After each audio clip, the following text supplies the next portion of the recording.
Hola, hola, buenos días otra vez. Vamos a retomar a las 11:00 con puntualidad británica. No es cierto que los británicos sean tan puntuales, eso es una leyenda urbana. Nosotros sí somos puntuales, 11:00.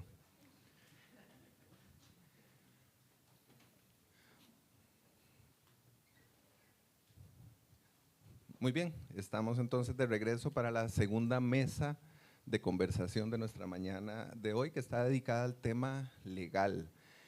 Em, Repitiendo un poco lo que ocurrió en la mañana o recordándolo, considerando que me parece que Raúl e Irene no estaban acá todavía en ese momento, iniciamos nuestra sesión con una presentación de parte de Emma Tristán, haciendo un resumen del documento que nos facilitó y se les hizo llegar a los panelistas Alejandro Arauz, ¿no?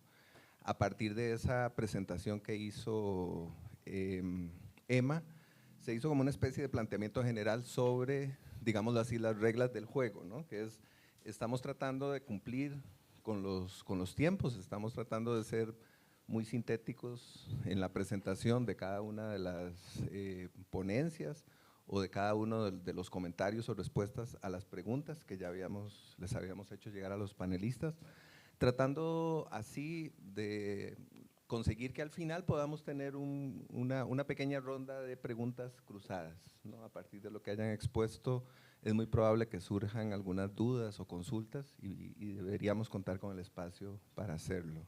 Yo puedo, ya que estamos todos acá, puedo levantar un papelito como este, no es que estamos jugando bingo, es que estoy anunciando que queda un minuto, entonces lo pongo por ahí muy discretamente y ya saben que más o menos es el tiempo que tienen para cerrar las presentaciones. Y no sé si tienen alguna pregunta acá en la mesa principal antes de iniciar, si no, arrancamos.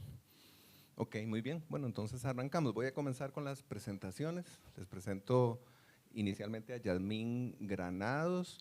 Yasmín es abogada, notaria pública, habilitada, mediadora certificada y facilitadora de metodologías de resolución de conflictos como círculos de paz.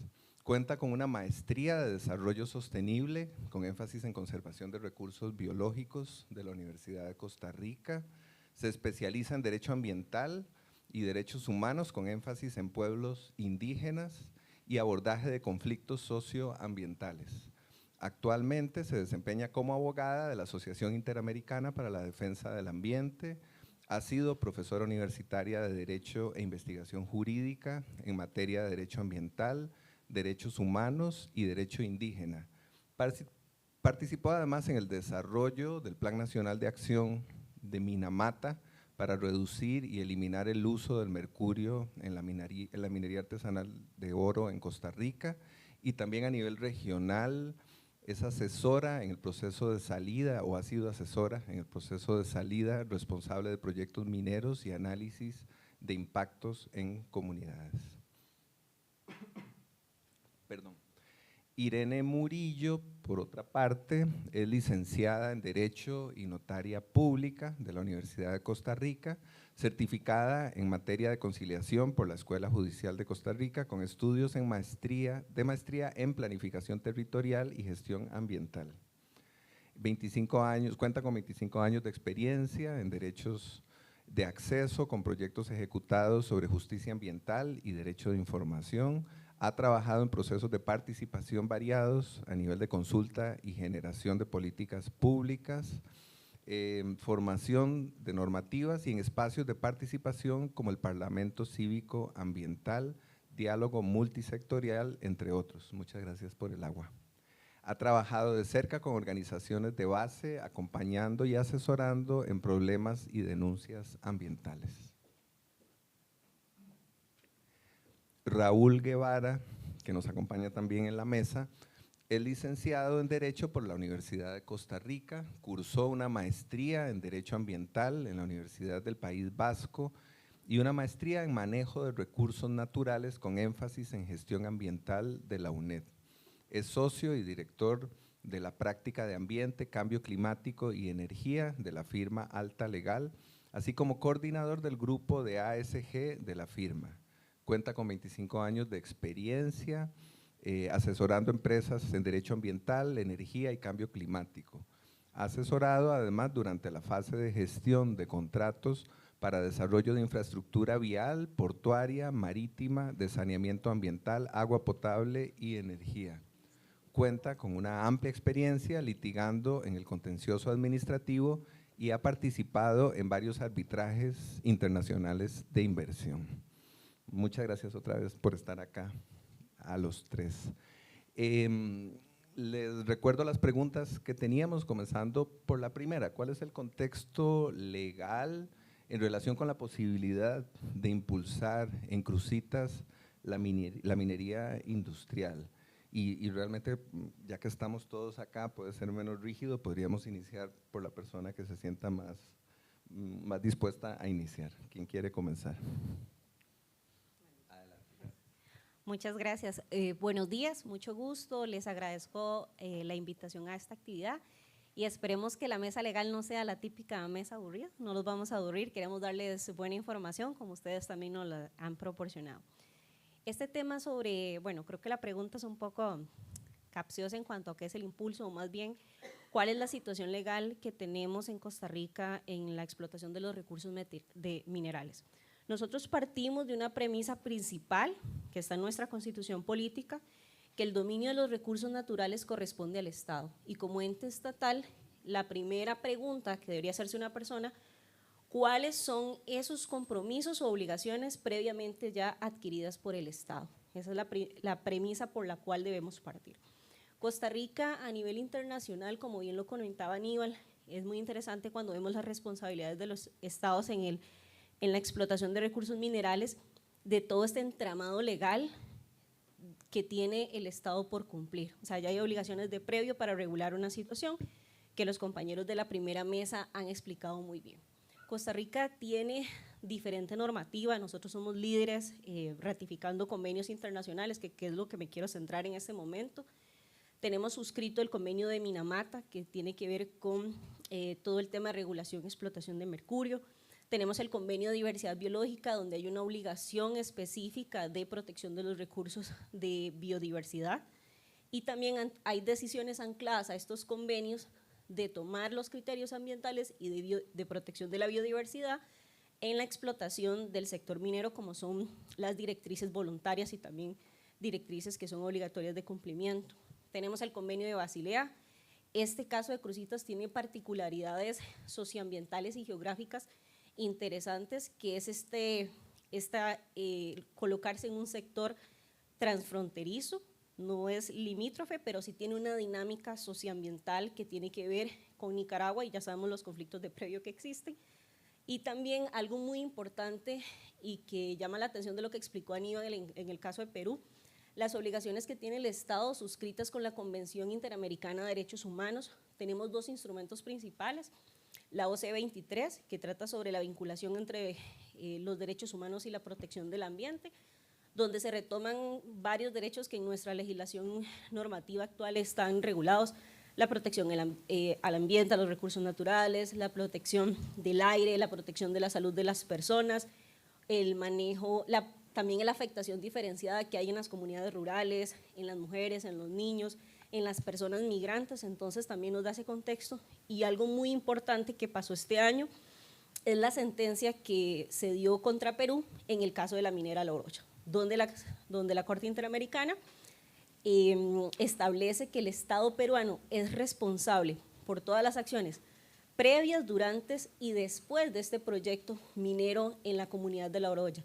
Es uno de los primeros casos, la primera sentencia donde se pone un tema minero a nivel regional, y es importante para Costa Rica. ¿Por qué? Porque al ser suscriptores de la Convención Interamericana, por control de convencionalidad, cualquier caso que tenga que ver con explotación minera, impactos ambientales y derechos humanos pueden ser también llevados a esta jurisdicción. El caso de La Oroya, como dijo Aníbal, estos casos mineros son casos casi que calcados en Perú, donde yo también trabajo. Son dimensiones mucho más grandes que Costa Rica, contextos mucho más complejos, donde hay comunidades indígenas, donde hay comunidades rurales, un entramado legal más complejo, pero tienen ciertas características. ¿Qué es lo que pasa con Cruzitas? Con Cruzitas a mí me genera bastante ruido cuando hablamos de que solo se hizo exploración o que fue un proyecto, pero hubieron impactos. Entonces, antes de pensar qué normativa nos regula, yo me cuestiono, a pesar de que no se ejecutó el proyecto en todas sus fases, esta fase de exploración, como bien lo pusieron en la mesa los expositores, ¿cuál fue la salida o el cierre de esa fase de ese proyecto? ¿Por qué? Porque tenemos contaminación, tenemos afectaciones a derechos humanos, tenemos temas que se han agravado como los temas migratorios. Entonces, antes de decir, bueno, ¿cómo está nuestra legislación o qué vamos a regular? Tenemos que ver cuál es la responsabilidad actual de cara a ese proceso. Y en la mesa tenemos dos situaciones complejas. Primero, la regularización. Ya hay acciones o ya hay situaciones reales que se están dando, como toda la minería legal. ¿Cómo se va a regularizar? ¿Se va a prohibir? ¿Se va a sacar a la gente? Tenemos esa fase donde el Estado tiene que responder a una regularización o cuáles van a ser sus acciones de cara a lo que ya está.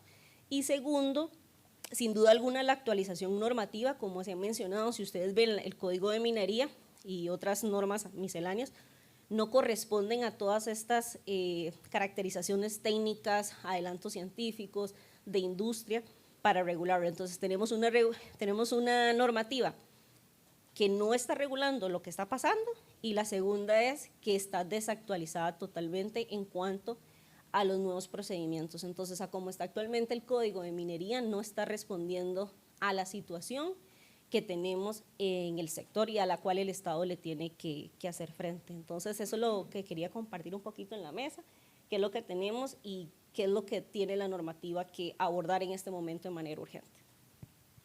Muy bien, muchas gracias, Yasmín. Iliana, Raúl. Sí, bueno, por favor. Creo que andamos por los mismos lados. Voy a tratar de no quemar todo el contenido del Código de Minería. Bueno, muy buenos días, muchas gracias por la invitación. Creo que esta es una oportunidad que tal vez no se ha dado antes de discutir este tema con pausa, con estudio, con interés de escuchar, ¿verdad?, las distintas posturas y creo que esto es, como decía, una oportunidad. Bien, hablando del contexto legal, creo que, bueno, varias cosas. El contexto legal e institucional deberían de alguna manera estar relacionados con una política pública X o Y, ¿verdad? Que en el caso del tema de minería verdaderamente no parece existir o no existe, ¿verdad? Desde ahí empiezan, digamos, una serie de contradicciones que se vienen a reflejar en el marco legal. Bueno, está toda la parte internacional que ya comentaba Yasmín. A nivel de la norma marco general, tenemos el Código de Minería que,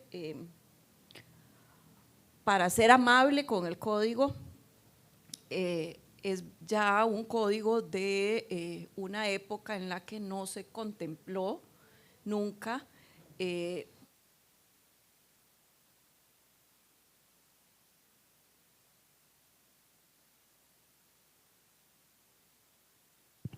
Ahora sí, ahora sí. ¿verdad que sí, se fue? Muchas sí. gracias. Bien, es de una época donde no se contemplaron temas básicos como, por ejemplo, la internalización de los costos ambientales y sociales que esta actividad puede tener. Además, es un código que, bueno, al igual que muchos otros códigos en la región, digamos, no contempla suficientemente o de una manera moderna el tema de qué es lo que debe aportar la empresa al lugar donde está el desarrollo minero, tanto en la parte tributaria como en otras cuestiones. Estos son temas que no están regulados del todo o de una manera, digamos, pobre. Entonces, es una norma que está resultando insuficiente para realmente atender un tema como de tomar la decisión de se hace o no se hace minería en Cruzitas y qué tipo de minería. Le decía yo a Emma temprano, yo creo que mi respuesta para los tres casos es la misma, y es que la norma que tenemos no se ajusta y que en cualquier caso, sea lo que sea que se decida, debe ser reformada. Y esto va a implicar un proceso de discusión a nivel nacional, o debería implicar al menos, pensando en la minería, y creo que, digamos que frente a al modelo de desarrollo que el país tiene, la minería a lo mejor podría ser justificable como proyecto de desarrollo, ¿verdad? Y no, digamos, el hecho de que haya una reserva mineral no significa que deba, y aquí estoy metiéndome, perdón, en el campo de la mesa política o social, no lo sé, pero no significa que deba ser explotado, a no ser que haya un proyecto de desarrollo sólido que, digamos, direccione para qué se va a hacer esa explotación, y para, digamos, beneficiar a quién o qué sector, qué región, etcétera. Todo esto no se sabe. El código lo que tenemos es una declaratoria general de interés público de la actividad minera, que fue incluso cuestionada a nivel de sala constitucional, y la sala dice, esto es constitucional si se interpreta en relación con las disposiciones del artículo 50 de la Constitución, que es el artículo, digamos, que consagra todos los principios de desarrollo sostenible, es decir, la protección de un medio ambiente sano y ecológicamente equilibrado, el adecuado reparto de la riqueza, el agua como un bien de dominio público, etcétera. Entonces, con este anteojo del artículo 50, lo primero que habría que decir es, hay una declaratoria general de interés público. Eso es, digamos, en términos de política pública de minería, lo que hay en ese código. Muchas gracias, le pasamos la palabra a Raúl. Buenos días, muchísimas gracias por la invitación y muy complacido de estar aquí en esta mesa. Creo que estos espacios son de altísimo valor, principalmente cuando hay una discusión principalmente de índole técnica. En lo personal creo que mucha de la discusión en minería ha sido enfocada, ¿verdad?, al calor de ciertos proyectos, y además eso ha llevado pues a estigmatización de la actividad, en virtud pues tal vez de algunas malas experiencias, y eso ha llevado pues a mi parecer a conclusiones que no son necesariamente las que el país necesita, y tener una discusión de alto nivel sobre la minería como actividad y como decía Irene, cómo debería ser la política pública y la actividad minera en general, qué es lo que queremos de esa actividad, me parece que debe ser la premisa por donde deberíamos empezar. Y dicho eso, pues ya Yasmín nos da una visión algo general, ¿verdad?, de la que es la normativa internacional, Irene sobre cómo tenemos nosotros un poco regulado esto. Yo tal vez voy a extenderlo un poquito más.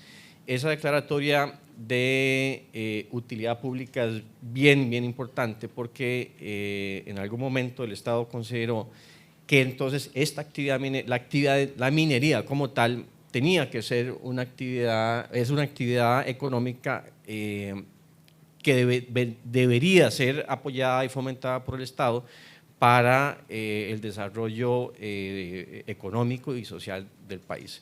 El mismo Código de Minería, a mi parecer, en el 82 fue un código bastante visionario, porque introdujo una serie de concepciones incluso de carácter ambiental.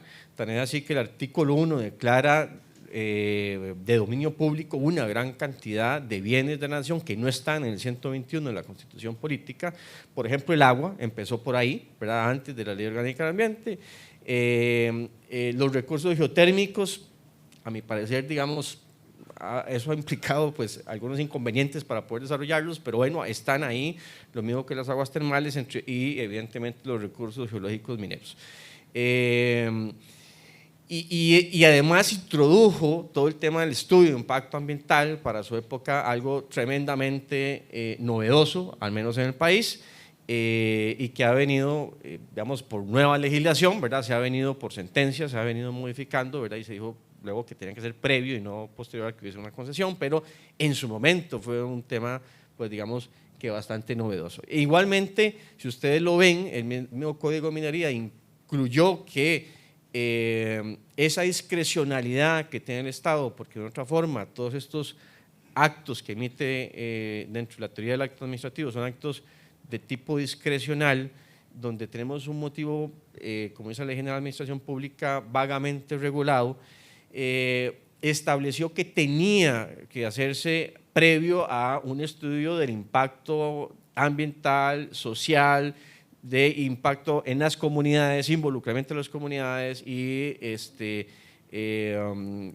analizando, ¿verdad?, que no causara daños ni lesiones a una serie de bienes jurídicos como ambientales y sociales. Todo eso está en el Código de Minería actual. Y todo eso, ¿verdad?, de una u otra forma, lo tenemos hoy en día, tal vez muchísimo más reforzado, pero el Código de Minería tiene esos elementos que,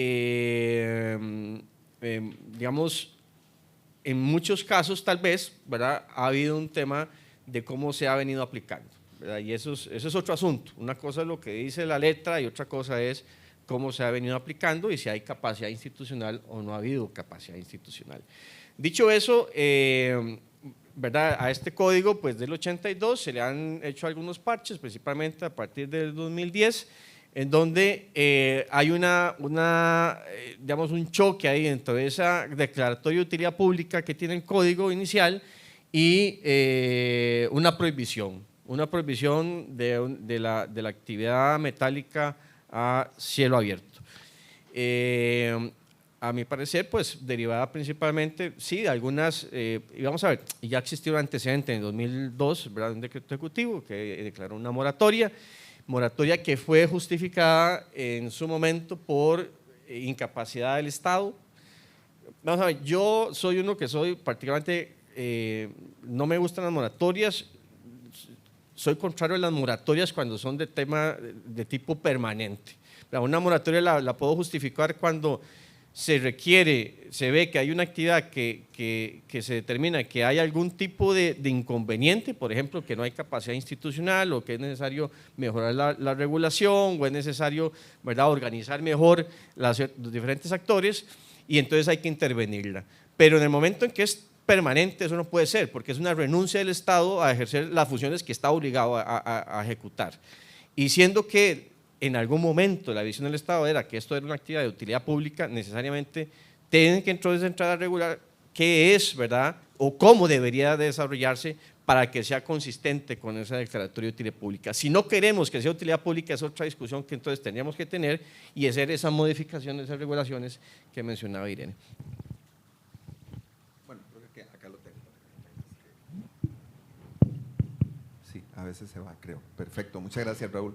Les recuerdo, creo que eso tampoco lo comenté ahora, la idea o el propósito de estas mesas de diálogo es ofrecer insumos, ofrecer información, tratar de ser lo más claros y sintéticos posibles para que las personas que tomen decisiones más adelante puedan hacerlo con todos los elementos sobre la mesa. Lo recuerdo porque creo que porque no todos estaban presentes en la mañana cuando lo planteamos. Y tenemos acá algunos representantes de la Asamblea Legislativa que serían en primera instancia las personas que tomarían estos materiales de primera mano, los que están acá, luego los que estamos elaborando, el material audiovisual, el material escrito.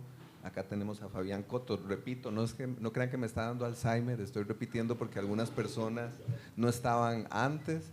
Fabián Coto se encargará de hacer un resumen ejecutivo también, entonces cuanto más sintético y claro pueda ser cada uno de los momentos o de las intervenciones, pues mucho mejor. Les propongo que hagamos otra ronda de intervenciones, hablando ahora sí de manera tal vez un poco más específica, hemos ido un poco de lo general a lo particular, en lo que se refiere a la minería industrial o artesanal. ¿Qué nos dice la ley o cuál es el contexto legal en relación con estas dos posibilidades? Volvamos más o menos en el orden que ya teníamos, si les parece. Gracias. Sí, en relación a la minería artesanal, el Código de Minería tiene las mismas deficiencias. Es una normativa desactualizada y, bueno, como los abogados nos basamos en el principio de legalidad, Esta conceptualización que tiene de la minería artesanal es amplia, es vaga y tiene ciertos elementos que pueden impedir la regularización o la realización de una nueva impulso del sector MAPE. ¿Qué deja por fuera el código de minería o qué puedo rescatar o qué es relevante? El primero es que el sector MAPE contemplado en el código de minería no contempla en sí ese sector que está previa operación. ¿Qué va a pasar con esas personas que ya vienen realizando una actividad previa de minería artesanal?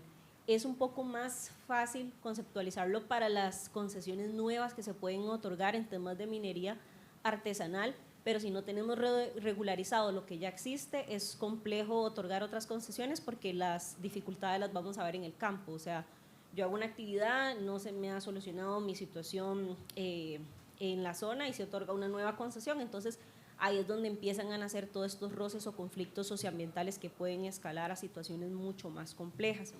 También tenemos, que ya lo había mencionado el primer panel, el tema de las cooperativas.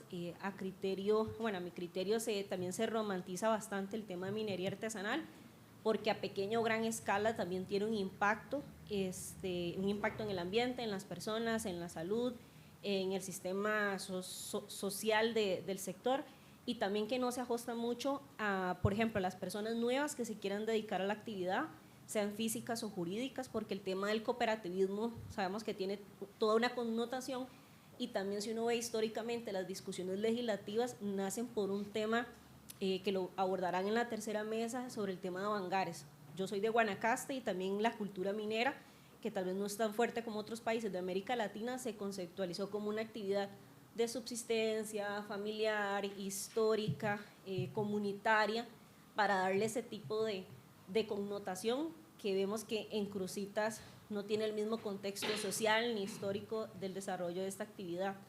También, este concepto de cooperativa, que es como la única excepción o es el impulso o el vehículo para ejecutar la actividad, se queda corto y no se adapta mucho al modelo económico, empresarial o de inversión, que ya ustedes bien lo dejaron entre la mesa, de una minera o una corporación internacional que tiene que ver con el concepto del cooperativismo en Costa Rica, que ya vemos que también entra otro actor en este esquema, que es el Ministerio de Trabajo, con las deficiencias que tiene en promover el modelo del cooperativismo. Entonces se nos queda un poquito vacío esa figura, o cuesta operativizarla, no tiene que ver mucho con todo el desarrollo de inversión y lo que uno puede ofrecerle a un inversionista, sea nacional o internacional. También, como lo dijo doña Ileana, se trabajó actualmente en el Plan Nacional de Acción MAPE, que tiene que estar en cumplimiento con el convenio de Minamata, y lo que rescato esa experiencia, que a veces el trabajo del abogado es muy sencillo, decir todo lo que está mal en la legislación y lo que se puede plantear. Era muy interesante cuando vemos el sector MAPE ya en las comunidades o con la gente, ¿verdad? Ya este idilio de la minería artesanal dejó de ser tal, la gente necesita una actividad de desarrollo que no sea de subsistencia, sino que les dé herramientas. También vimos en campo con don Jorge Cabrera, que lamentablemente no nos pudo acompañar, el desfase que hay en el tema generacional. O sea, hay familias que tal vez se dedicaron, pero ahora los jóvenes tienen la mentalidad de hacer pymes, mentalidades de hacer desarrollos empresariales comunitarios, pero esta conceptualización de la minería artesanal como una cuestión histórica y arraigada a la comunidad puede ser que excepcionalmente sea Bangares, que creo que con este desfase generacional la gente no se identifica tanto. O sea, la gente, no sé, las personas de mi edad, por decirlo de una manera, se interesan por modelos empresariales más innovadores. Entonces también que nos digan, bueno, se tienen que dedicar a la actividad como lo hicieron sus tatarabuelos, no es un modelo atractivo y también es un idílico que no se puede cumplir.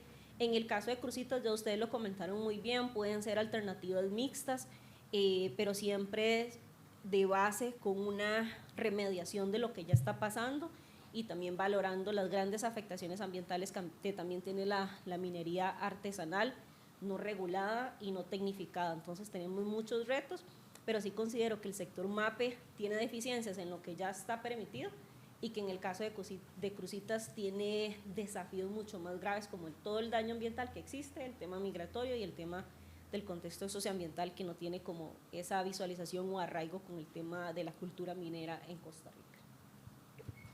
Muy bien, muchas gracias.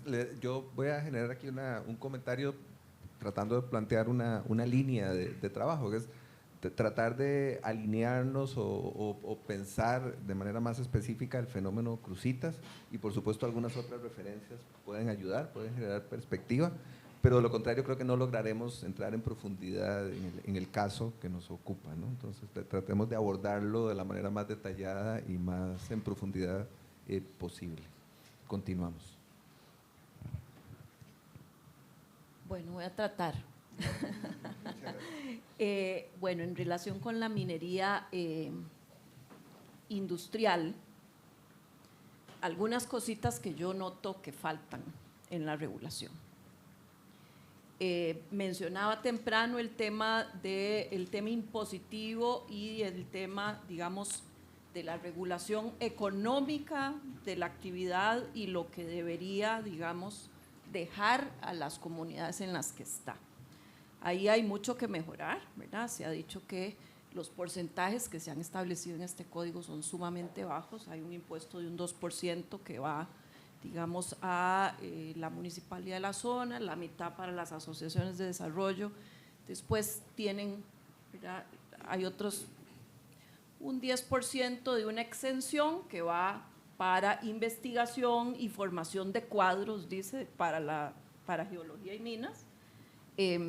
Pero eso es pues cuando empieza a entrar el impuesto. Antes de eso no sabemos cómo vamos a formar los cuadros de geología y minas para poder dar una respuesta institucional adecuada. Y aquí debería haber, digamos, o sea, hay una ley, alguien tiene que aplicarla y alguien tiene que tener cómo aplicarla, ¿verdad? Entonces, tenemos ese problema.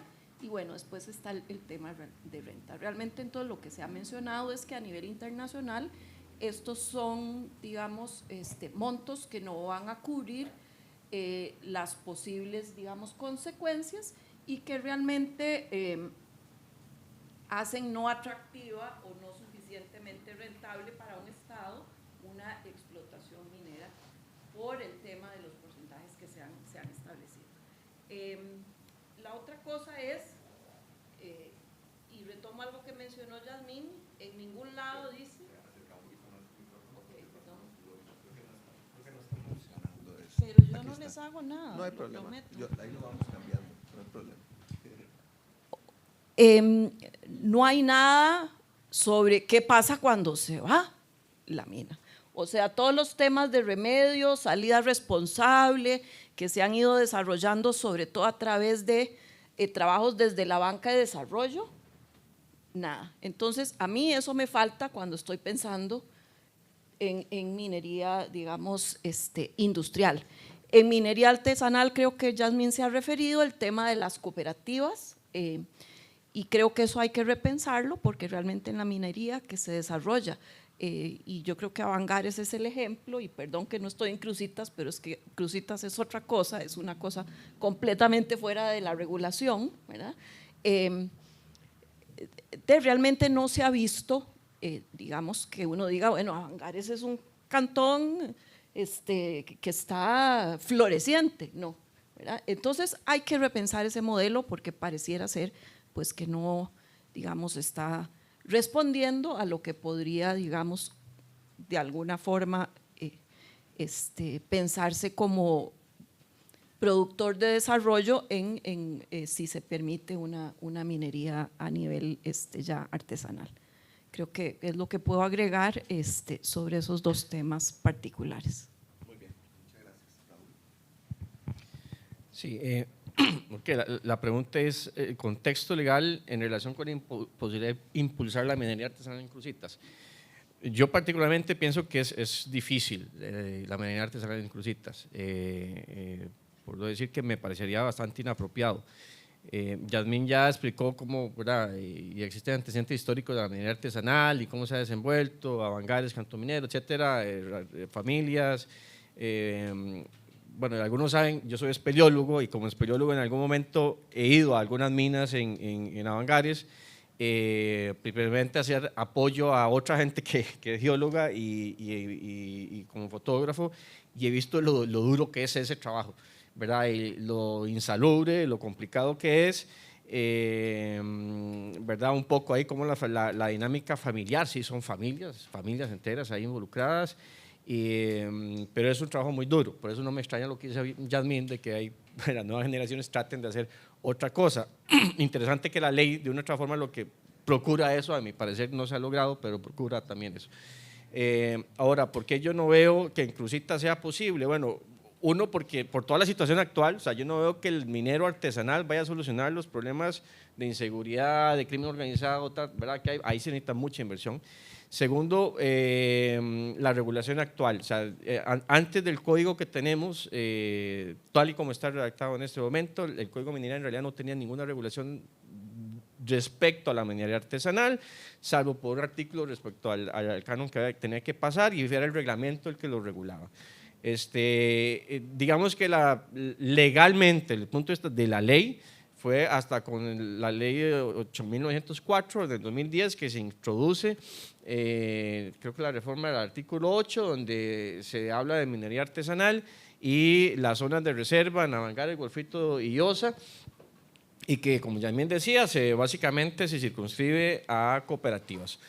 Si es la decisión correcta o no, que sea mediante esa entidad jurídica, no estoy claro, ¿verdad? Para eso yo creo que hay otros expertos que lo pueden analizar mejor. No soy tan conocedor tampoco del fenómeno, digamos, o la situación actual de la minería a baja escala.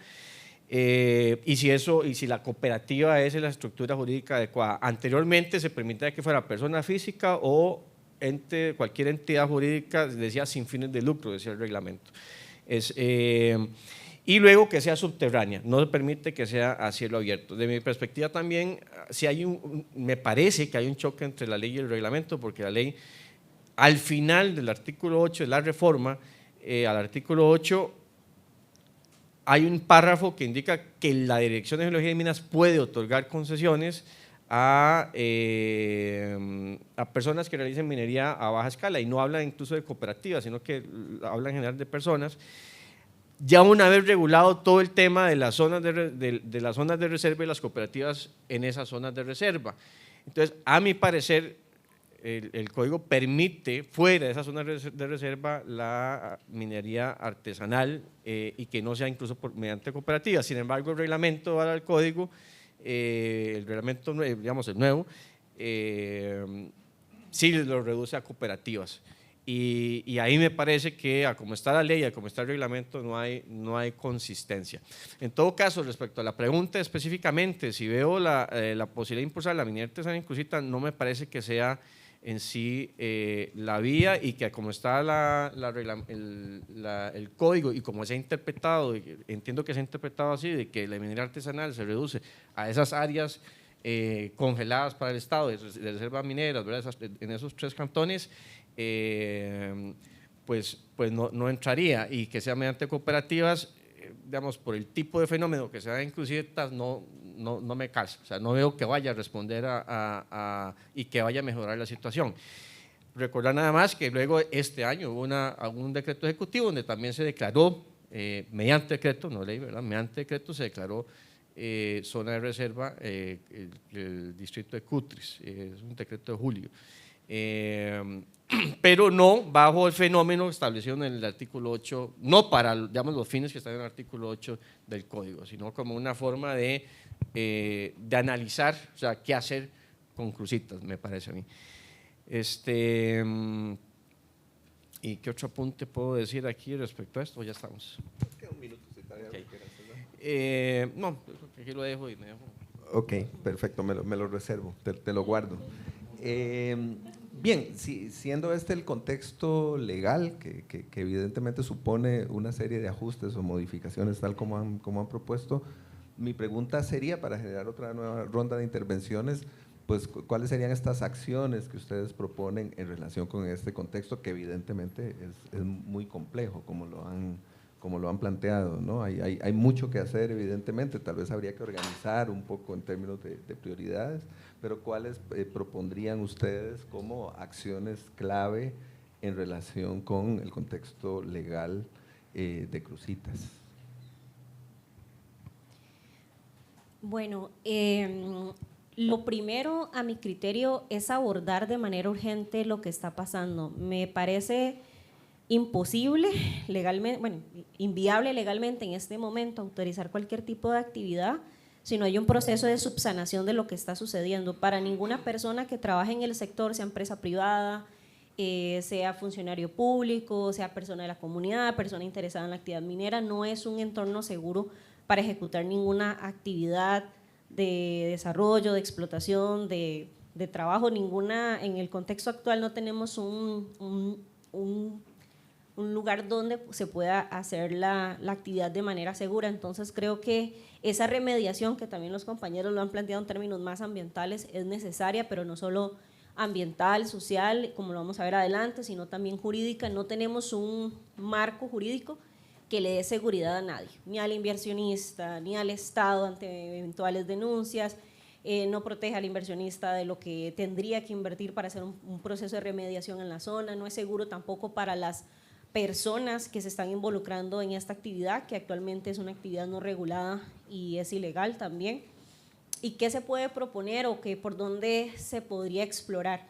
Bueno, lo primero, hacer ese proceso de regularización y formalización del sector, si no va a seguir siendo una actividad ilegal con todos los riesgos que conlleva la no regularización. También hay un hecho fáctico que es el tema de contaminación que está impulsada por la actividad ilegal y también por los resabios que hubieron en el pasado de la actividad de exploración. Entonces se tienen que promover y eliminar esas prácticas de daño ambiental y la reducción de las emisiones de todo lo que está sucediendo en la zona. También es importante en el caso de Cruzitas la gestión del comercio. ¿Para qué? Para prevenir el desvío de esos materiales hasta otras zonas, ¿verdad? Ya vimos en las últimas semanas las publicaciones que se han hecho del desvío de oro extraído de manera ilegal a otras zonas, por ejemplo, como a Bangares. Entonces, ese desvío del comercio, porque aunque se haga esfuerzo para regularizar, siempre vemos, como ya lo han advertido, que está esa fiebre del oro o esa tentación ahí latente de hacer la actividad de manera ilegal. ¿Para qué me voy yo a hacer un proceso larguísimo de mejora regulatoria, de normativa nueva si ahí no hay nadie? Puedo ir a meterme, y yo creo que es el pensamiento de las personas que se dedican a la actividad ilegal, y de hacer ese blanqueo de la actividad minera y llevar productos o como se llame, de una actividad ilegal a trasladarla a otro sector, y por eso se tiene que gestionar mucho el comercio. Temas de salud, súper urgente, deben haber regulaciones de salud para minimizar, por ejemplo, el impacto del mercurio y todos los metales que se están utilizando a la zona. Bueno, del sector que soy yo, siempre prevenir el impacto en la salud de las poblaciones vulnerables, y también, si se va a hacer un proceso inclusivo, para mí es muy valioso como abogada siempre escuchar los actores que están en la zona, o sea, las personas que se dedican a la actividad, las personas que tienen interés, y no solo que estos espacios queden en el papel, sino que también se escuche a las personas que se dedican a la actividad minera, que también puede dar luces en ese proceso. Creo que son muchas medidas que hay que tomar las riendas. Ese proceso de remediación no es fácil, y también el no hacerlo y autorizar nuevas actividades, desde el punto de vista en el que yo trabajo, Cruzitas se gana todos los boletos, todas las fichas para ir a un litigio internacional por responsabilidad del Estado en temas de contaminación y afectación de derechos humanos y derecho ambiental. Entonces siempre ser precavidos y precautorios en cuanto a las actividades que se realicen, porque si no, estos procesos al final va a pasar lo que ya hemos visto: inversiones que no llegan a nada, afectaciones sociales grandísimas, afectaciones ambientales a los recursos de esa zona, precarización de la zona, ¿verdad? Entonces creo que hay muchas medidas correctivas que se tienen que hacer antes de cara de promover una inversión, tanto a nivel internacional como algún inversionista local. Muchas gracias. Ya tienen un micrófono la otra mitad. Vamos a ver si Liana no nos lo sabotea otra vez. No, ahí está. Irene. Perdón, Irene, perdón. Hay aquí un exacto, revoltijo. Pero espero entonces que mi aporte sea tan bueno como el de mi tocaya tu casi tocaya, nueva. Bien, ¿qué intervenciones desde lo legal habría que hacer en crucitas. Voy tal vez en orden, es decir, creo que hay dos cosas, las dos son urgentes, pero una de corto plazo y una tal vez que tiene que permanecer en el tiempo.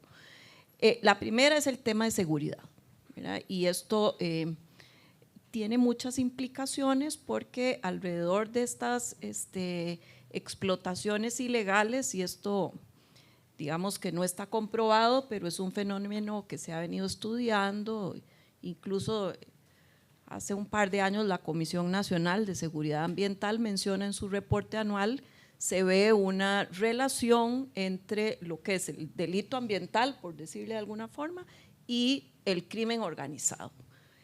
Creo que esto es un tema que no se puede tomar a la ligera y la intervención en seguridad no solo es urgentísima, sino que tiene que tener ese enfoque para poder que sea efectiva, ¿verdad? Entonces, ahí tenemos un problema que no es menor.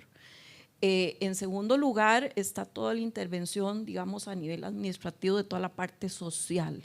Ahí hay problemas migratorios, hay problemas de trabajo informal, hay problemas de salud, ¿verdad? Y aquí deberían estar presentes las instituciones encargadas. Es decir, que cualquier intervención en la zona debería tener un enfoque muy integral para poder de alguna manera generar condiciones para hacer otra cosa ahí, ¿verdad? Y en este sentido creo que la primera conclusión es, no importa cuál de los tres escenarios se escojan, hay que hacer una inversión, ¿verdad? No me toca a mí decir las otras inversiones, pero desde el punto de vista legal sí que hay trabajo e intervenciones que hacer que van a implicar una inversión del Estado. Creo que esto es una condición previa a la definición de, bueno, no hacemos nada o hacemos algo y en qué condiciones para que esto sea algo beneficioso para el país, beneficioso para la zona, etcétera, etcétera. Entonces, por ahí creo que, como decía Raúl, la cosa es bien complicada, sobre todo porque si se enfoca desde el punto de vista de regularicemos lo que se está haciendo, realmente los procesos de regularización que yo conozco en temas ambientales, en general el que está realizando una actividad ilegalmente no tiene verdaderamente un incentivo para regularizarse, ¿verdad? Es decir, les toca empezar a cumplir con una serie de condiciones, pedir permisos, bueno, una serie de cosas y al final para ellos el resultado va a ser el mismo o va a ser peor. Entonces realmente no pareciera, ¿verdad?, que un proceso de regularización, pensando en minería artesanal, etcétera, etcétera, sea muy viable según pues, lo que nos ha enseñado la experiencia en este asunto. Muy bien, muchas gracias, Irene. Raúl. Ok, aquí vamos a ver, el asunto es que actualmente tenemos una prohibición y esa prohibición va para el Estado también. Entonces, si se mantiene esa prohibición, okay, no hay nada que hacer, ¿verdad? Entonces, esto plantea, o sea, ¿qué vamos a hacer? O sea, ¿qué hacemos con esa prohibición? Y aquí entonces me devuelvo al inicio, es decir, ¿qué queremos de la minería? ¿Y qué queremos de la minería metálica? Y esto plantea, es una pregunta, y hace 16 años lo decía, esto es un tema legal, sí, pero es un tema de conveniencia, de oportunidad, o sea, ¿cuál es el interés público? ¿Qué es lo que el país quiere de esto?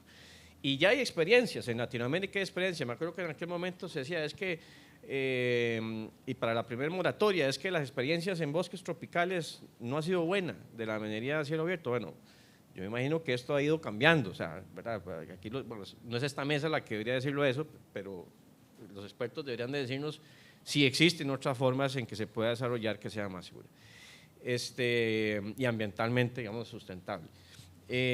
Ahora, si uno lo ve históricamente, y esto los historiadores lo han definido, ¿no? 4 etapas en la minería en Costa Rica. Costa Rica naciendo nomás, como independizándose, Juan Rafael Mora impulsó la minería. Y fue necesaria para que la moneda tuviese valor y pudiésemos comerciar internacionalmente. Rafael Iglesias es lo mismo, adoptó el patrón oro y a partir de ahí hubo un crecimiento sustancial. Puede ser que ahora en Avangard no, pero en aquel momento sí hubo y fueron los 4 productos más importantes que había en el Producto Interno Bruto. Claro, porque eso obedecía una política de Estado, ¿verdad?, que decía es un elemento importante para la economía.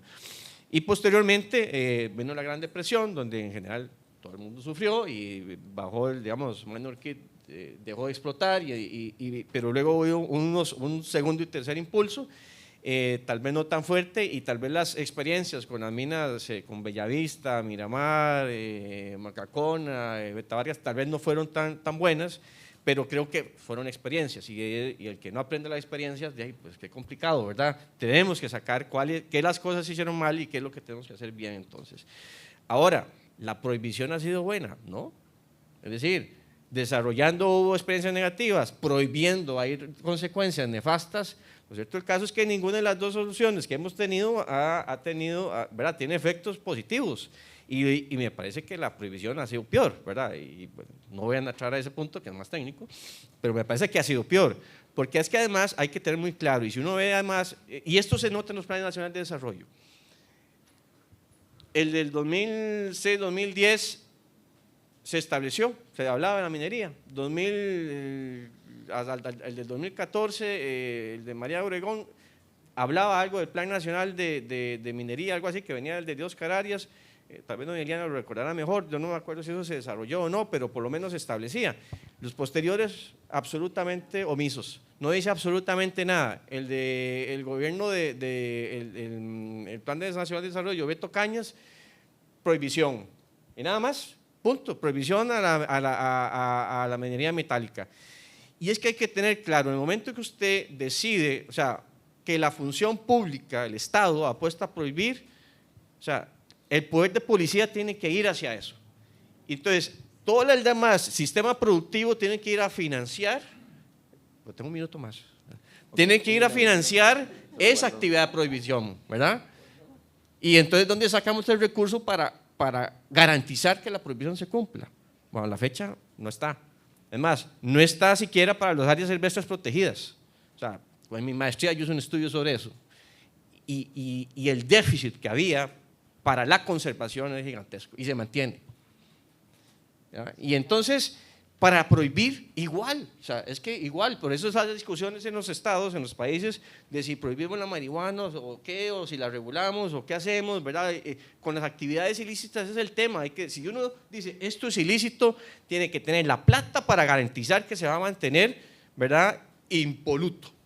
Si no la tiene, entonces cambie de forma de visión, ¿verdad? Entonces, si lo que queremos es conservar al 100%, tenemos que tener la plata para conservar eso y garantizar que eso sea así. Si no, ¿verdad?, pues tenemos que jugar de otra forma. Ahora, entonces esto lleva a una discusión necesariamente, me parece bien, nacional, de qué es lo que queremos con la minería metálica y evidentemente qué queremos con crucibles, ¿verdad? Definir evidentemente el impacto social de la explotación versus el no explotar, el impacto en la economía local, en la comunidad regional. Ya el asunto es que además Cruzitas tiene una particularidad, ya tiene un impacto importante. Decía, hay crimen organizado, normalmente experiencias en otros lugares ha sido o se mete la policía a volar palo, ¿verdad? Y eso se requiere plata y un mini ejército ahí para garantizar eso. O empieza a haber desinversión, como digamos sucedió en Medellín, en Bogotá, ¿verdad?, que empieza a haber inversión pública de la empresa poco a poco, ¿verdad?, empiezan a hacerse parques, empieza a haber actividad económica. En este caso habría que tener cierto nivel de explotación, pero igual decía Yasmín, ¿cómo garantizamos que esa inversión sea segura, más con los antecedentes que tenemos, ¿verdad? De que hemos, ¿verdad? De concesiones que se han revocado, etcétera. Pero entonces, ¿cómo garantizamos? Y eso, de nuevo, vamos a la discusión de que tenemos el marco jurídico, definitivamente hay que establecerlo para que un inversionista venga y diga, yo voy a venir, voy a explotar de cierta manera. No sé si las salvaguardas ambientales en minería son suficientes, eso es otro tema, ¿verdad? Entonces, si consideramos que no, habría que crear esas reformas para decir, si queremos eliminar la discreción al ministerio, al ministro para a la hora de otorgar la concesión y a la DGM a la hora de analizarlas, pues entonces regulamos más, tenemos que meter más regulación, ¿verdad? Para que el acto sea menos discrecional y decir, estos son los criterios y parámetros para otorgar una concesión en minería metálica. Vamos a ver si esa es la decisión, ¿verdad?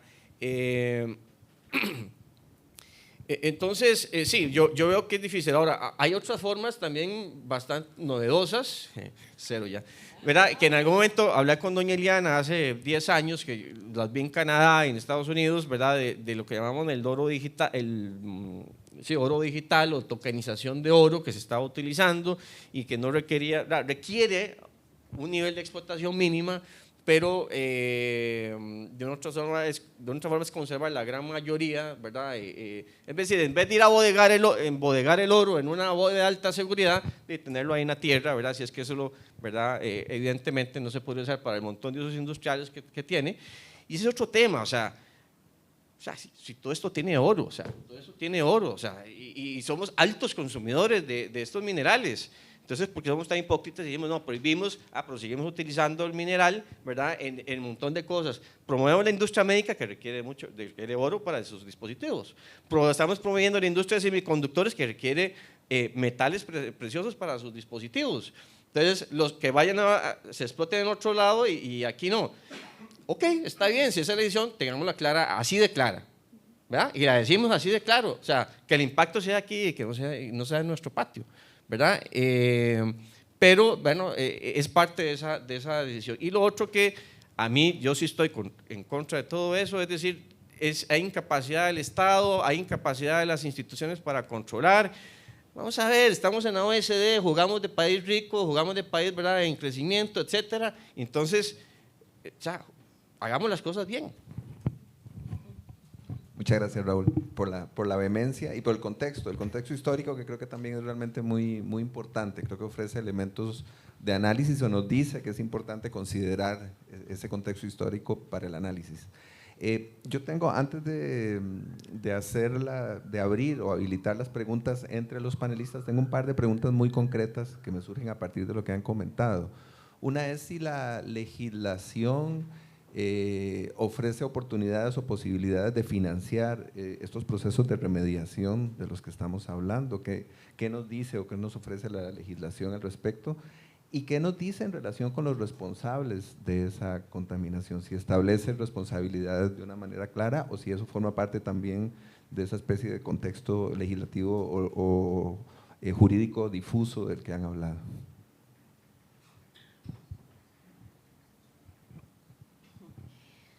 Bueno, como mencioné al principio, el Estado, al ser el propietario y al tener el dominio público de los recursos naturales, es el encargado de realizar o los procesos de remediación, de vigilancia, de reestructuración de lo que haya que abordar, o en ese caso, si es una cesión de esa potestad estatal, tiene el deber de reclamar, de vigilar, de fiscalizar a la persona que se le ha concesionado ese dominio público precario. Entonces, es una responsabilidad del Estado, sea que la ejecute de manera directa o que lo haga a través de un tercero. En este tema, digamos, en la legislación minera, no es que exista una norma taxativa donde se indique que el Estado debe hacer esos procesos, sino que tenemos todo un marco legal un marco legal que existe y también una serie de principios ambientales que establecen la remediación y el abordaje de este tipo de situaciones. O sea, ya existe una responsabilidad estatal, tanto convencional por tratados internacionales como por legislación nacional, más que todo en materia de salud y ambiente, no tanto legislación minera, sino que toda aquella actividad que impacte hay que hacer mitigación, remediación, etcétera. y qué es lo que ha pasado en otros contextos, que es muy valioso ver los casos de otros países. En este caso, bueno, desde la organización que yo represento, se realizó en La Oroya, en este centro metalúrgico, y que se sentenció al Estado peruano. Al final de cuentas, un proceso súper largo de 20 años de un litigio internacional donde se le establece la responsabilidad del Estado, se le recuerda lo que ya todos conocemos: el Estado es responsable de prevenir, vigilar, mitigar, remediar, y si no lo hizo, le corresponde hacer los procesos de indemnización, porque al final de cuentas es una obligación del Estado, aunque la ejecute un tercero. Ya el Estado tendría que ir a procesos nacionales o internacionales para reclamar esa responsabilidad, si fue el tercero el que tuvo la responsabilidad directa, no sé, de la contaminación, del daño ambiental, del daño social, pero siempre es una responsabilidad del Estado que sí, en la normativa general sí está regulada en Costa Rica. Muy bien, muchas gracias. ¿Algo más o alguien más en relación con esto? Sí, por favor. Tal vez ahí, para completarlo, Yasmín, efectivamente la regulación establece la responsabilidad de quien comete, ¿verdad?, la contaminación de remediar. El Estado no tiene capacidad de remediar. Bueno, con EMA hemos trabajado temas de remediación de suelos, en donde el Ministerio de Salud ha sido claro que no tiene incluso capacidad de fiscalizar, o sea, no tiene tanto conocimiento sobre el tema. Ha pasado también con contaminación de químicos y etcétera, donde el Ministerio de Salud básicamente se hace a un lado y entra bomberos, que a veces tampoco tiene tanto conocimiento y a veces jala sus tortillas, pero digamos, la respuesta estatal, digamos que no, el Estado no tiene esa fortaleza para responder ante una situación de ese tipo. La legislación lo que dice es quien genera la contaminación quien debe de hacer la remediación. Ahora, ¿por qué en Cruzitas no la hizo ¿verdad?, la empresa? Bueno, porque la empresa hace una inversión esperando tener un retorno. O sea, en todos estos proyectos la inversión inicial es gigantesca y el retorno es cero. Y más si hay exploración. La exploración, el retorno es cero, ¿verdad? Es una apuesta a futuro. Entonces el nivel, la curva, ¿verdad?, viene así la inversión y donde el retorno viene cero, y es al fin, ¿verdad?, más o menos como a mitad de proyecto hacia el final, donde ya los costos empiezan a cubrirse y empieza a haber ganancia, pero al inicio es pura inversión. Entonces, si la empresa, y evidentemente aquí viene un tema también del control estatal, de qué exige, qué hace, etcétera, y las prohibiciones, de nuevo, al momento de que usted prohíbe algo o toma una medida de este tipo, tiene que tener claro entonces cómo tiene que hacer esa restitución o remediación, y si el Estado hace parte, porque francamente el Estado también tiene un nivel de responsabilidad también en eso. Perfecto, muchas gracias, Raúl. Sí, por favor, gracias. La legislación existe, las responsabilidades existen. Lo que nos ha ido mal es en realmente exigir esas responsabilidades, ¿verdad? Entonces, pasó en Cruzitas, la empresa se fue, invirtió lo que invirtió, bueno, todo eso está, ¿verdad? Se discutió en el arbitraje, pero el daño queda y, bueno, después se produce todo el tema de la ilegalidad, que ahí es todavía mucho más difícil, ¿verdad? Yo sé que no queremos irnos a otros lados, pero es que Cruzitas no es una cuestión aislada y el entorno jurídico no es aislado. En Bellavista pasó igual, la empresa desaparece y el daño queda, ¿verdad? Entonces, creo que aquí también hemos tenido muy malas experiencias en el exigir y en el lograr que se sienten las responsabilidades. Y creo que tal vez no es el marco jurídico, sino el institucional en el que en esos casos ha fallado. Ok, muy bien, muchas gracias, Irene. Entonces, abrimos la sesión de preguntas entre panelistas. Tenemos incluso una de Sergio Rivera, que es uno de los panelistas de nuestra mesa anterior. No sé si lo tenemos conectado y nos escucha y lo podemos escuchar, o si está por escrito la pregunta de Sergio. ¿Me permite, Jürgen? Con mucho gusto. Hola, Sergio, sí, te escuchamos. No sé si te escucho del todo bien, hay un pequeño eco, pero intentémoslo. Ahora sí, además te vemos por ahí, Sergio. Adelante, por favor. Gracias. Solo un pequeño detalle bueno, dos. Estamos hablando en Cruzitas y en la región de un recurso mineral relativamente pequeño. A nivel internacional, no podemos decir que vamos a tener un distrito minero como el de Cerro de Pasco en Perú o Chuquicamata en Chile. No. En Cruzitas, en el mejor de los casos, bajo las mejores condiciones soñadas por todos, tendríamos una, dos minas pequeñas que en el caso del el estudio de impacto ambiental presentado por Industrias Infinito, tenía una vida de 13 años, si no me equivoco, pero no pasaba de ahí. Entonces, no es algo que va a cambiar fundamentalmente la economía de la zona y mucho menos la economía del país.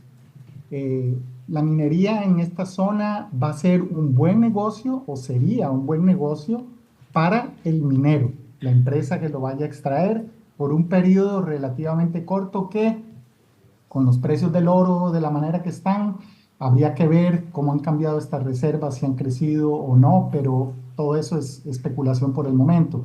Pero en resumen, no es una cantidad de oro gigantesca que vaya a hacer que cambie la zona norte, convertirse en una zona netamente ganadera, ahora va a ser una zona minera. Eso no es la realidad. Y el último punto que quería mencionar nada más es que en inglés hay un dicho que se dice mucho y que traducido es: el genio ya salió de la botella. En realidad, ahí se va a explotar el oro hasta que no quede nada. Lamentablemente, la explotación la comenzaron a hacer los ilegales de una forma terriblemente mala, pero ya el daño está hecho. Así que hay que ver de qué manera se puede legislar, se puede actuar socialmente, técnicamente, para minimizar los daños y para hacer esta explotación de una manera racional.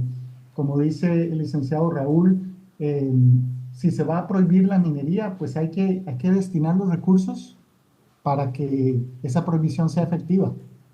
Y los mineros ilegales llegaron desde el año 2013 y ya van 10 años, 11 años, y ha sido imposible. El Estado no tiene los recursos para detener la extracción ilegal. Así que devolver ese genio a la botella es imposible prácticamente. Eso era lo que quería comentar. Muchas gracias. Muchas gracias, Sergio, por tu intervención. Irene. Bien, sí, yo entiendo mucho el punto. Sin embargo, vamos, la pregunta que nos han hecho es si desde el punto de vista jurídico el marco es adecuado, y la respuesta sigue siendo: el marco no es adecuado, ¿verdad? Y no es adecuado para hacerlo bien hecho, que es como quisiéramos hacerlo si es que lo vamos a decidir que se hace, ¿no? Entonces, no tenemos los recursos para prohibir, no tenemos los recursos para hacerlo bien hecho, y yo no sé, digamos, si la ecuación económica de hacerlo bien hecho sale, esa yo no la conozco, ¿verdad? Jurídicamente definitivamente hay que hacer cambios para que se pueda hacer bien hecho. Esto debería ser una discusión que esté ahora, digamos, a nivel legislativo, porque yo encuentro que es algo urgente de conversar, pero tampoco creo que el argumento de salgamos corriendo a hacer algo ya con lo que tenemos porque hay que hacerlo ya sea, digamos, la mejor respuesta. Entonces, creo que aquí tenemos que ir despacio porque voy deprisa, ¿verdad? Si es que se decide, bueno, sea cual sea en realidad la decisión que se tome, pero hay que empezar por tomar alguna decisión. Muy bien, muchas gracias, Irene. Entramos ahora de nuevo a las preguntas entre panelistas, en caso de que haya algo de lo que se expuso que requiera algún tipo de ajuste o proponga algún tipo de pregunta. Sí. Sí, bueno, de lo que hemos conversado hasta ahora, también con la mesa anterior, yo tengo una pregunta que tal vez don Raúl, que está en el sector privado y ha visto temas de due diligence o de inversiones, cuando sale el laudo arbitral que puso otra vez a Cruzitas en el foco público y en el foco del gobierno, asumiendo que el gobierno actualmente tiene, o el Estado actualmente tiene una crisis presupuestaria, me llamó la atención que las autoridades públicas mencionaran que, bueno, que tenemos la gallina de los huevos de oro y por qué no explotarlo y lo que podía generar para el país y todo esto, pero otra vez se volvieron a retomar las alianzas público-privadas o la atracción de inversión, inclusive también si ese tipo de concesiones podían ser concesiones que no solo incluyera la explotación, sino la remediación anterior antes de iniciar la explotación. Entonces me gustaría saber, de cara a todo lo que ha pasado en Cruzitas, qué tan factible o qué desde el sector privado, qué tan atractivo o no atractivo puede ser el tema de la inversión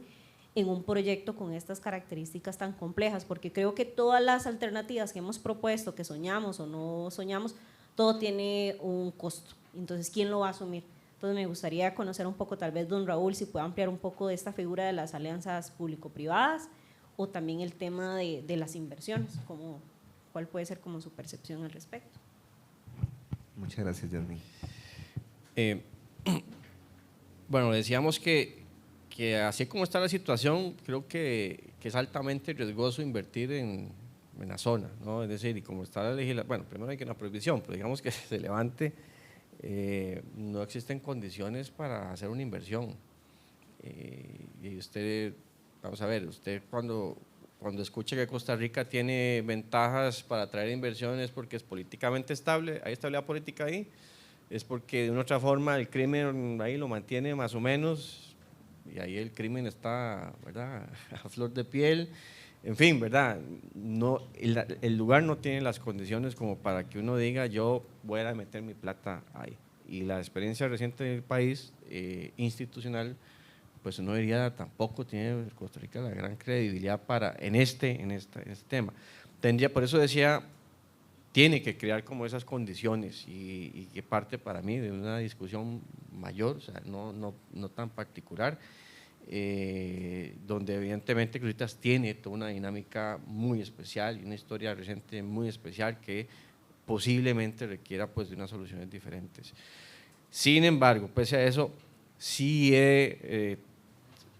vamos a ver, he conocido de empresas mineras extranjeras que preguntan de la posibilidad y que tienen interés en conocer sobre las posibilidades de Cruzitas.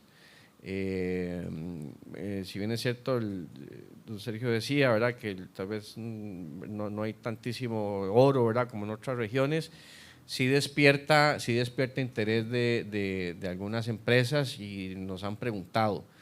Y en algunos foros internacionales se ha mencionado el tema, no lo han mencionado, sino que han manifestado algún nivel de interés, ¿verdad?, de conocer de posibilidades de extraer, y conociendo las empresas esta historia y conociendo también el impacto, conociendo la situación de que está en ese, llaman un corredor biológico, ¿verdad?, y conociendo incluso, porque durante el proceso de procedimiento administrativo de la concesión, instituciones nicaragüenses manifestaron, digamos, interés o oposición, entonces conociendo eventual efecto transfronterizo de eso, han mencionado, ¿verdad?, interés y en hacerlo de una manera que sea digamos, muy adecuada a lo que se requiera, ¿verdad?, desde el punto de vista ambiental. Pero evidentemente hay que crear las condiciones para eso. Sí. Perfecto, muy bien, está muy claro, muchas gracias. ¿Algo más por acá en la mesa que se nos quede por comentar? Pero yo creo que, bueno, está muy claro que el fenómeno Cruzitas es de una complejidad inmensa y que específicamente en el ámbito legal, ¿verdad?, tal como lo han expuesto nuestros tres panelistas, hay muchísimo por hacer y que por supuesto no lo vamos a resolver en esta mesa de conversación, ¿no? Hay mucho trabajo que que correspondería a partir de esta primera conversación y que probablemente deba preceder o anteceder al trabajo de los propios diputados, ¿no? Creo que eso sería un señalamiento muy puntual que me parece sintetiza algo de lo que hemos dicho, o al menos el espíritu de lo que se ha dicho acá en esta mesa. Yo tenía dos preguntillas, aprovechando y devolviendo la cortesía a Yasmín, y aprovechando que ella sí conoce de minería artesanal, ¿cómo ve usted, Yasmín, o sea, la posibilidad de la minería artesanal en Cositas? Y a Irene, que es del sector más del sector ambiental que yo, ¿qué ha visto usted en el ala ambiental, por decirlo de alguna forma? En algún momento se opuso muy fuertemente. No sé si de ahí hay algún tipo de propuesta, ya sea para explotar o para no, ¿verdad? O una propuesta incluso de financiamiento, ¿verdad? De eso como un parque o no sé, ¿verdad? De cómo atender la criminalidad. No sé si existe una propuesta del sector ambiental.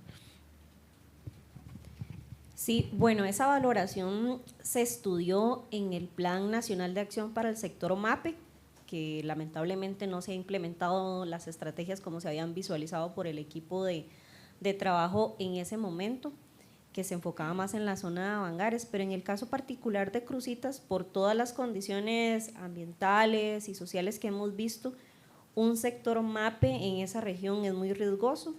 También es importante recalcar que aunque se han hecho esfuerzos del Estado por fortalecer el sector MAPE específicamente en Avangares, ¿verdad? Porque la normativa o la planificación se ha hecho más para Avangares, también hay riesgos. La minería artesanal, hay riesgos en temas ambientales, como ya lo mencionó el primer panel, el tema del uso del mercurio y de todos estos metales pesados y la afectación que tienen en la salud, hasta los que están regularizados, por ejemplo, ciertas cooperativas están teniendo riesgos en la actividad, o sea, aunque sea a pequeña escala, como lo mencionaron los compañeros, tiene sus dificultades, y Costa Rica, pero la única ventaja que yo podría señalar es que sí tenemos una regulación con el convenio de Minamata y todas las obligaciones del Estado vinculadas a la implementación de este convenio. Tiene una serie de medidas preventivas, de regulación, de verificación, normas de verificación, el requerimiento de normas técnicas para la ejecución de la actividad. Digamos que también tiene, ya sale un poco de la parte jurídica, pero tiene una mayor percepción más o menos positiva que la minería ilegal, que eso lo podemos comentar en el panel que sigue, pero yo creo que a la normativa se le tiene que dar contenido. O sea, la normativa, al menos yo que decidí esta profesión, no es que nos sentamos a hacer una normativa o a regular algo, sino que hay que ver lo que está en el territorio, y reitero, si no hay condiciones para ejecutar ni la minería artesanal o la industrial, va a ser muy difícil implementar alguno de estos modelos, pero al menos el sector MAPE sí, el Estado le rescato, que ha tenido esas iniciativas a través de proyectos de cooperación internacional en generar insumos.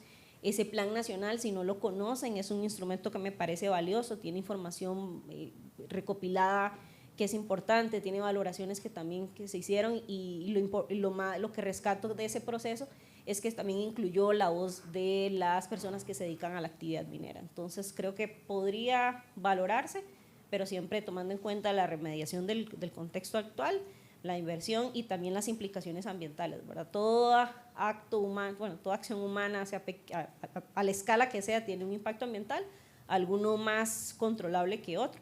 Entonces se podría valorar dentro de las medidas. Está en el abanico de opciones. Muchas gracias. Sí, adelante, Irene. No, muy bien, funciona. Ya aprendí. Bien, el sector ambiente es un sector amplio, amorfo y diverso. Así es que es difícil contestar una pregunta como sector ambiente, porque en sector ambiente hay desde los que están en contra de cualquier explotación en cualquier lado, hasta los que consideran, ¿verdad?, las posibilidades de establecer acciones puntuales para resolver una situación, digamos, que se ha salido de control. Yo he conocido un par de propuestas de desarrollo económico alternativo para la región, ¿verdad? Algunas más desarrolladas que otras, ¿verdad? Pero todas ellas pasan por la atención de la situación de daño ambiental y social actual primero, ¿verdad? Y esto es una perogrullada, yo lo sé, pero tanto desde el no como desde el tal vez o el depende, ¿verdad? Hay que empezar por ver cómo se atiende la situación actual, que para atenderla ahí sí no necesitamos cambio legal, lo que se necesita es una inversión importante de recursos estatales, ¿verdad? Así es que sí, hay alguna propuesta, hubo una que circuló en relación con un área protegida y un parque, qué sé yo, otras propuestas de desarrollo más bien en el lado agrícola o agroindustrial, y bueno, ambas también vienen con inversión estatal, por ejemplo, en el tema de infraestructura, o sea que realmente aquí no hay la solución fácil desde ninguno de los sectores. Ok, muy bien. Bueno, no sé si ese es nuestro cierre, no hay solución fácil. Y no sé si es un cierre muy optimista, pero bueno, creo que es necesario decirlo en algún momento. Parece que si esa es la situación hay que asumirla también, ¿no? Si no nos quedan más preguntas acá en la mesa, pues yo creo que terminamos. Ah, bueno, Raúl tiene una última. Muy bien. Aquí. Una Sí. última, pero para todo el auditorio. Y es que este decreto ejecutivo de julio, el 44.564, habla de una moratoria, existiendo una prohibición, pero bueno, habla de la moratoria y que congela el Cutris, ¿verdad? El área minera de Cutris para la reserva del Estado. Pero dice, entiendo que eso es mientras, y dice se hace el Plan Integral de Uso Sostenible del Recurso Minero Metálico. ¿Alguien sabe sobre ese plan? Eliana, no sé si aquí. ¿No? Okay. Nos queda tarea. Bueno, pues muchas gracias de nuevo a los panelistas de esta mesa y a quienes nos acompañan también en la sala. Tenemos un almuercito por cortesía de la Academia Nacional de Ciencias, así que están invitadísimos a bajar, está abajo, están las mesas y está la comida por allá. Y nos encontramos acá permítanme recordar por favor, 1:30. Perfecto, a la 1:30, dentro de 1 hora y 8 minutos para ser exactos. Sí.